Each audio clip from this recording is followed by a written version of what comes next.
এতিয়া মই স্কাৰ্ফটো তৈয়াৰ কৰিবৰ কাৰণে অকণমান কেঁচা গাখীৰ লৈছোঁ। এয়া চাওক, অকণমান কেঁচা গাখীৰ লৈছোঁ আৰু তাতে অকণমান মই এয়া হালধি অকণমান হালধি লৈছোঁ। এয়া হালধি ইয়াতে এনেকৈ মিক্স কৰি দিছোঁ। অকণমান লৈছোঁ, এক চুটকি, আধা চামুচতকৈও কম, আৰু গাখীৰখিনিৰ লগত এনেকৈ মিক্স কৰি দিছোঁ। আৰু তাৰ পাছতে অকণমান ইয়াতে চামুচখনে নুজুখিলেও হ'ব, কেইটোপমান আধা চামুচমান, আধা চামুচতকৈ কমেই হ'ব, অকণমান নাৰিকল তেল লৈছোঁ। খুব বেছি ল'ব নালাগে, অকণমান ল'ব লাগে। লৈ পেলাই এয়া মিক্স কৰিছোঁ চব। খুব ভাল ধৰণে মিক্স কৰিব। কৰি পেলাই আপোনালোকে কেনেকৈ ইউজ কৰিব মই তাকে দেখুৱাম আপোনালোকক। হাতেদিয়ে কৰোঁ মই, আৰু ব্ৰাছ আছে যদিও মোৰ ব্ৰাছে ভাল নালাগে, ব্ৰাছ দি নকৰোঁ, হাতেদিয়ে কৰিব। আপোনালোকৰ ইচ্ছা, আপোনালোকে যদি ব্ৰাছ দি কৰিবলৈ মন যায় ব্ৰাছ দি কৰিব, লগাব। আৰু যদি হাতেৰে, ব্ৰাছে মানে ভালকৈ মচাজটো কৰিব নোৱাৰি, জোৰটো নাপায়, গতিকে আঙুলিৰে কৰিলে মানে ভাল হয়। আপোনালোকে যিমান পাৰে আঙুলিৰে কৰিবলৈ চেষ্টা কৰিব। এতিয়া এনেকৈ ধৰক, এয়া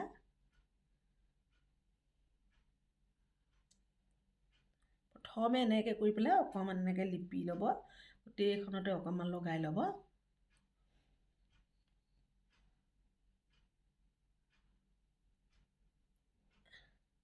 এই ধৰণে নাকতো লগাব, ইয়াতো লগাব, আপাৰ লিপছটোত, আৰু এই ফৰহেডত লগাব। এই ধৰণে প্ৰথমে নিচান লগাই দিছোঁ। তাৰপাছতে এই ধৰণে আপোনালোকে এই ধৰণে মচাজ কৰিব। এখন হাতে কৰিলে কৰিব পাৰিলে এখন হাতে কৰিব, যদি নোৱাৰে আপুনি মন গ'লে দুখন হাতে কৰিব। কমেও 5-6-7 মিনিটমান মচাজটো কৰিব। খুব জোৰ দি নকৰিব, চকুৰ এইখিনি পৰা এনেকৈ কৰিব। কিন্তু ওপৰৰ পতালে কোনো বস্তু চকু ওপৰলৈ নিনিব, চকুত এফেক্ট কৰিব পাৰে। মই একো বস্তুৱে চকুলৈ নিনো, এয়া ছাইডৰ পৰা এইখিনিতো মোৰ ক'লা হৈ গৈছিলে। এতিয়া এয়া মচাজ কৰোঁতে, মানে এইবোৰ ইউজ কৰোঁতে, আপোনালোকক দেখুৱাওঁতে মোৰো মুখখন ভাল হ'বলৈ ধৰিছে, পৰিষ্কাৰ হ'বলৈ ধৰিছে। ক'ৰবাত যদি দাগ আছিলে, আৰু ক'ৰবাত এনেই ঘামুচিৰ পৰা বা কেতিয়াবা খজুৱালে দাগ হৈ যায়, সেই দাগবোৰো যাবলৈ ধৰিছে। বৰ্তমান মোৰ মুখত দাগ চাগ একো নাইকিয়া হ'ল। আপোনালোকৰো এনেকুৱা হ'ব।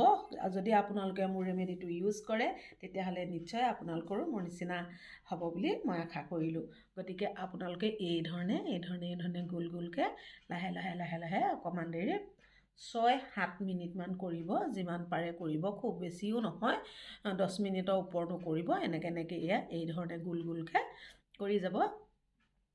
আপোনালোকৰ যদি ক'লা দাগ আছে, আৰু কিবা ফোঁহা বা অকণি ফোঁহা হৈ পেলাই ফুটি যায়, কিন্তু দাগটো থাকি যায়, আৰু ঠাণ্ডা দিনত ছালখন খুব কোমল হৈ যায়।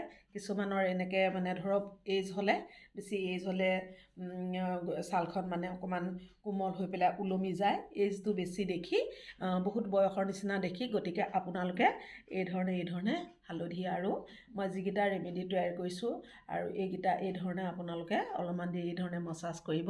আৰু আকৌ দুখন হাতেৰে যদি কৰে নহয়, আৰু আপোনালোকে দুইখন হাতে কৰিলে এনেকৈ কৰিব হা, তললৈ এনেকৈ নকৰিব, এনেকৈ কৰিব। এই ধৰণে কৰিব, এই ধৰণে, আৰু ইয়াত কৰিব। আৰু এয়া চাওক, এনেকৈ নাকত মানে এই নাকৰ চুককেইটাত খুব বেছি হয়, ঘাম জমা হৈ থাকে এইডোখৰত, আৰু ঘাম জমা হয়, তাত কেতিয়াবা গুটি হৈ যায়, অকণি পানী জ্বলা নিচিনা, ঘামুচি নিচিনা হৈ যায়, ফুটি গ'লে তাত ক'লা দাগ পৰি যায়। গতিকে আপোনালোকে এই ধৰণে, আৰু এইকেইটাতো কেতিয়াবা খজুৱাই গুটি হৈ যায়, এই দুটা ছাইড এই ধৰণে গোলকৈ এই ধৰণে কৰিব। সপ্তাহত ডেইলি কৰিব নালাগে, এদিন এৰি এদিন কৰিব। প্ৰায় সপ্তাহত 3 দিনমান কৰিব আপোনালোকে এই মচাজটো, মোৰ ৰেমেডিটো, পেকটো এই ধৰণে লগাব, স্ক্ৰাবটো এই ধৰণে লগাই পেলাই। মই অলপেই দেখুৱাইছোঁ, খুব বেছিকৈ নকৰোঁ, ভিডিঅ'টো দীঘল হৈ যাব। মই সদায় কওঁ এইটো ভিডিঅ'টো দীঘল হৈ যাব বুলি।